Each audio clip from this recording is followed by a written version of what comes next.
Kerala hotel ന്യൂസിലേക്ക് സ്വാഗതം. പ്രധാന വാർത്തകൾ. തിരുവനന്തപുരം മൃഗശാലയിൽ ജീവനക്കാരനെ കടുവ ആക്രമിച്ചു. കടുവയുടെ കൂട് വൃത്തിയാക്കുന്നതിനിടെയാണ് ആക്രമണം. സൂപ്പർവൈസർ രാമചന്ദ്രനെയാണ് കടുവ മാന്തിയത്. വയനാട്ടിൽ നിന്ന് കൊണ്ടുവന്ന കടുവയാണ് ആക്രമിച്ചത്. തലയുടെ മുൻഭാഗത്തും പരിക്കേറ്റിട്ടുണ്ട്. നിലവിൽ രാമചന്ദ്രനെ മെഡിക്കൽ കോളേജ് ആശുപത്രിയിലേക്ക് മാറ്റിയിരിക്കുകയാണ്. പത്തനാപുരത്ത് ക്ലിനിക്കിൽ കയറി വനിതാ ഡോക്ടറെ പീഡിപ്പിക്കാൻ ശ്രമിച്ച യുവാവ് പിടിയിൽ. പത്തനാപുരം കുണ്ടയം കാരമോട് സ്വദേശി സൽദാൻ മൻസിലിൽ സൽദാനാണ് അറസ്റ്റിലായത്.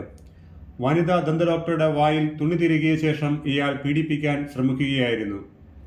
ഞായറാഴ്ച വൈകിട്ട് 6:45 സംഭവം. ഡോക്ടർ ഇയാളിൽ നിന്ന് ഓടി രക്ഷപ്പെടുകയും നാട്ടുകാരെ വിളിച്ചു കൂട്ടുകയുമായിരുന്നു. പ്രതിയെ പോലീസ് വിശദമായി ചോദ്യം ചെയ്യുകയാണ്. ഇടുക്കി വാഗമണ്ണിന് സമീപം ചാത്തൻപാറയിൽ കൊക്കയിൽ വീണ യുവാവിനെ രക്ഷപ്പെടുത്തി. തൊടുപുഴ വെങ്ങല്ലൂർ സ്വദേശി അരുൺ എസ് നായരാണ് കാൽവഴുതി കൊക്കയിലേക്ക് വീണത്.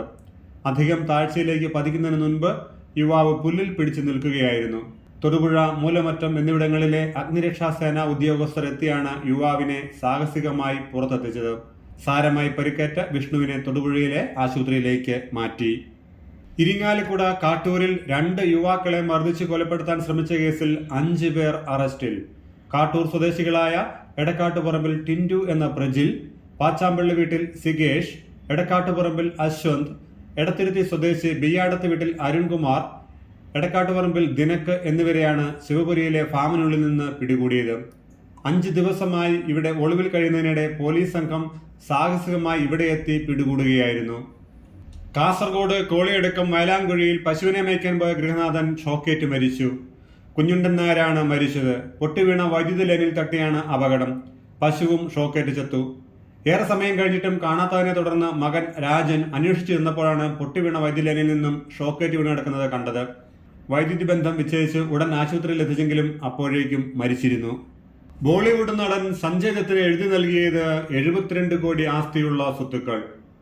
തങ്ങളുടെ പ്രിയപ്പെട്ട താരങ്ങളോടുള്ള സ്നേഹം പ്രകടിപ്പിക്കാൻ ആരാധകർ ഏതറ്റം വരെയും പോകാറുണ്ട്.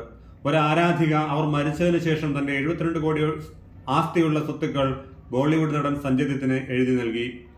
സിനിമാ മേഖലയിൽ ഇത് ഏറെ ചർച്ചയായിരുന്നു. പലരും ഫേക്ക് ന്യൂസ് ആണെന്നായിരുന്നു പറഞ്ഞിരുന്നത്. എന്നാൽ സംഭവത്തിൽ പ്രതികരണവുമായി സഞ്ജയ് ദത്ത് എത്തി. വാർത്തകൾ സത്യമാണെന്നും ആ സ്വത്തുക്കൾ താൻ എന്താണ് ചെയ്തതെന്നും ഒരു അഭിമുഖത്തിൽ അദ്ദേഹം വിശദീകരിച്ചു.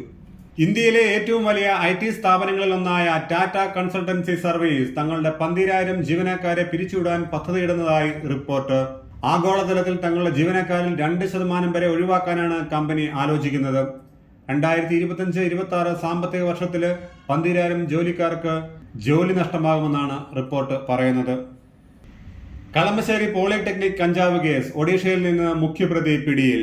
കളമശ്ശേരി പോളിടെക്നിക് ഹോസ്റ്റലിൽ നിന്നും കഞ്ചാവ് പിടികൂടിയ കേസിലെ മുഖ്യപ്രതി പിടിയിൽ. ഒഡീഷ സ്വദേശി അജയ് പ്രധാനെയാണ് കളമശ്ശേരി പോലീസ് പിടികൂടിയത്. ഹോസ്റ്റലിലേക്ക് എത്തിക്കാൻ ഇതര സംസ്ഥാനക്കാരുടെ സംഘത്തിന് കഞ്ചാവ് കൈമാറിയത് ഇയാളാണ്. ഒഡീഷയിലെ ദരിംഗ്ബാദിൽ നിന്നാണ് ഇയാളെ പിടികൂടിയത്. തുർക്കിയിലും ഗ്രീസിലും കാട്ടുതീ വ്യാപനം രൂക്ഷം. ഏഥൻസ് അടക്കം ഗ്രീസിലെ 5 പ്രധാന ഇടങ്ങളിൽ തീ അണയ്ക്കുന്നതിനുള്ള ശ്രമം തുടരുകയാണ്. തുർക്കിയുടെ വടക്കു പടിഞ്ഞാറൻ മേഖലകളിൽ കാട്ടുതീ വ്യാപനം രൂക്ഷമാണ്.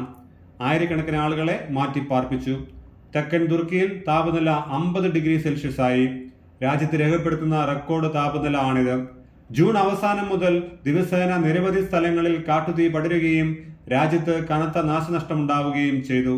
കഴിഞ്ഞ വെള്ളിയാഴ്ച പടിഞ്ഞാറൻ പ്രവിശ്യകളായ ഇസ്മിർ, ബിലേസിക് എന്നിവയെ സർക്കാർ ദുരന്ത മേഖലകളായി പ്രഖ്യാപിച്ചിരുന്നു. ജമ്മു കാശ്മീരിൽ ഓപ്പറേഷൻ മഹാദേവ്. 3 ഭീകരരെ വധിച്ചു.